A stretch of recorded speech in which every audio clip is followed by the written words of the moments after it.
बिस्मिल्लाहिर्रहमानिर्रहीम। अस्सलाम वालेकुम। वर्ल्ड उर्दू न्यूज़ के साथ मैं हूं सना हुसैन। चलते हैं खबरों की जानिब।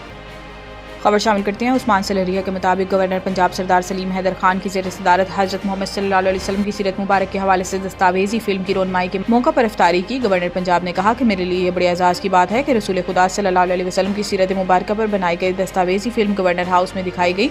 तकरीब में मुजीबुर रहमान शामी और डॉक्टर अमजद साकिब समेत दीगर अहम शख्सियात मौजूद थीं। हजूर सल्लल्लाहु अलैहि वसल्लम की जद्दोजहद अमाल व किरदार पर रोशनी डालने के लिए ना मेरे पास ऐसे अल्फाज हैं कि बयान कर सकूँ। इस्लाम के सही तशख़्ख़ुस को उजागर करने के लिए इस तरह की डॉक्यूमेंट्री फ़िल्म की अशद ज़रूरत है। दुनिया में इस्लाम का चेहरा मस करके पेश किया जाता है जिसे हम सुनने का सकत नहीं रखते। रसूल खुदा की सीरत पर अमल पैरा होने के लिए इस वक्त गैर मुस्लिमों की बजाय मुसलमानों को ज़्यादा ज़रूरत है। गवर्नर पंजाब सरदार सलीम हैदर खान ने कहा कि इस्लाम में ऐसी बहुत सी चीज़ें हैं जिन्हें हम भूल गए हैं और गैर मुस्लिम ने अपना ली हैं। हजूर पाक सल्लल्लाहु अलैहि वसल्लम की ज़िंदगी के तमाम गोशे मुसलमानों के लिए मीनारे नूर का दर्जा रखते हैं। हम सबको हजूर सल्लल्लाहु अलैहि वसल्लम की सीरत तैयबा पर सख्ती से अमल करने की ज़रूरत है। उलमा कराम का फ़र्ज़ है कि वो दुनिया के सामने हजूर सल्लल्लाहु अलैहि वसल्लम की सीरत व किरदार को सही मायनों में पेश करें।